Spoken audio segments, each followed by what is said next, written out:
Hey, so today I'm going to be talking about thought as an energy and how to harness it and direct it intentionally to bring in what you want in life with in the manifestation process. Thought as a focused energy in the creation process. So let me be abundantly clear. Every human being on the face of the planet has the ability to create physical change in their life. It's not just a gift that's been bestowed on life's favorites. Life doesn't have any favorites, and life is truly what you make of it. And everything that comes into our reality is an external reflection of what's going on internally within us.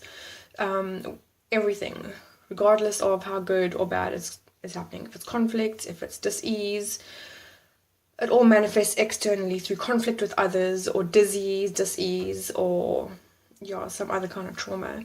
When we've judged an external event as bad or wrong, we create a belief system, and then the feedback loop that life brings reflects this belief system that you've got.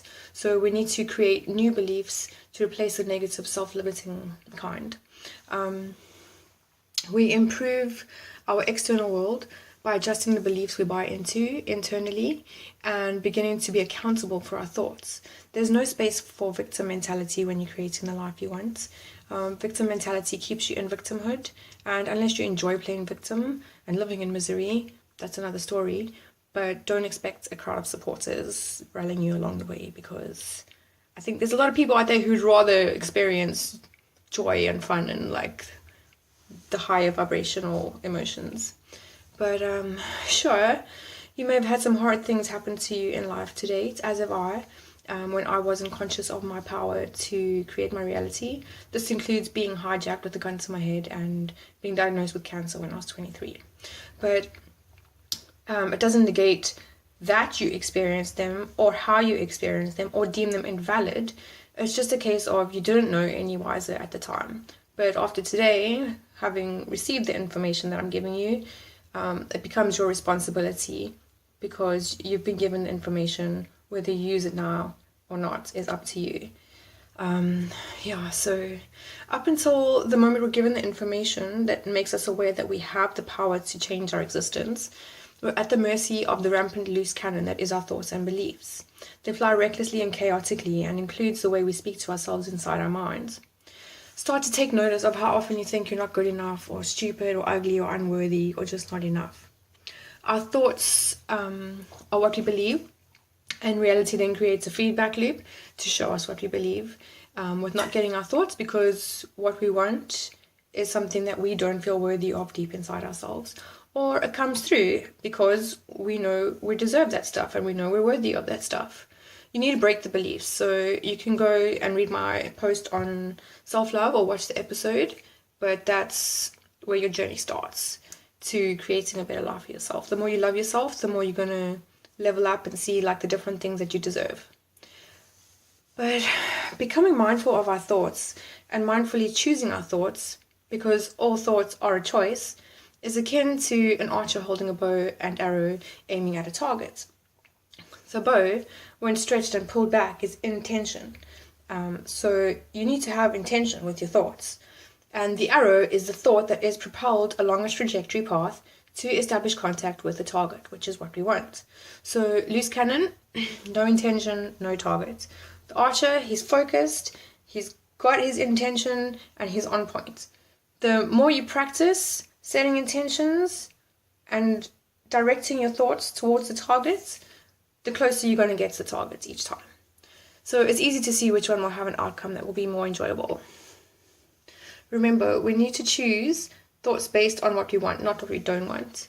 Life's feedback loops always reflect the thoughts running through our minds, and it doesn't process don't. So saying I don't want to be hungry or I don't want to be broke isn't going to help.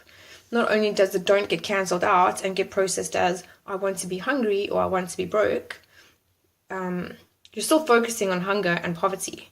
So flipping it over to the complete opposite side and focusing on being well nourished and well fed and prosperous and abundant is going to be way better. That's what you're focusing on. But using I am or I have thoughts is way more effective than I want, because The feedback loop that gets created from I want keeps you in a constant state of wanting. So I am and I have is a present tense solution for that.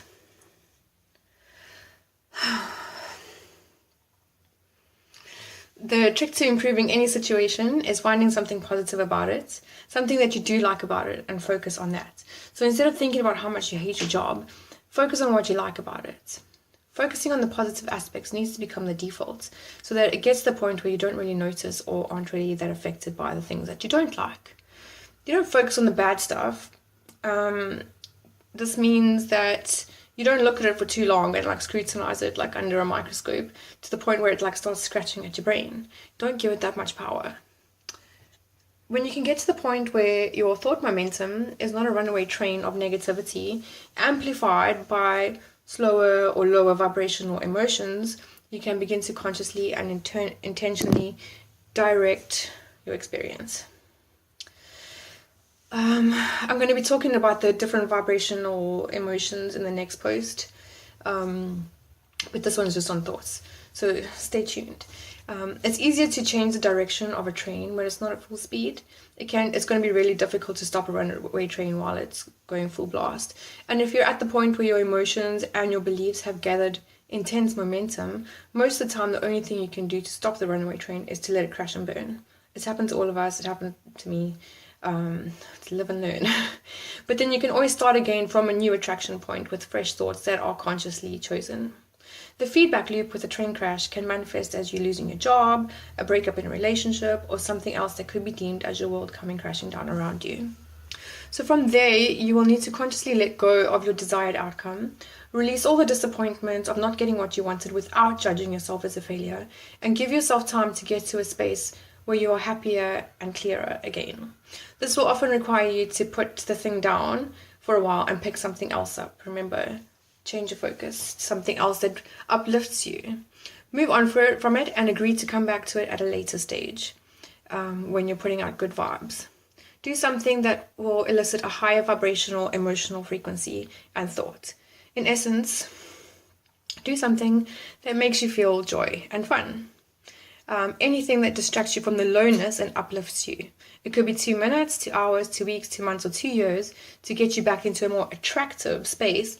But whatever it is you want, you can let that train crash and start from a new, more positive attraction point with much more conscious application of your thoughts. Remember, thoughts are the arrow that hits the target. So spend time considering what you want from your day, your relationship, your job, and your life. Decide what you want with clear intent. You can never get too clear on what you want. Once you get the hang of it, it gets easier, and thinking about the things you want becomes a habit. If you need help getting clear with your intention or establishing a default conscious choice making, let's work together. I have some great tools to get you going. Thank you for your time. I hope you enjoyed this information. If you have any questions, let me know. I'll be happy to answer them for you. But yeah, I have to cut this short because my battery's on like 2%.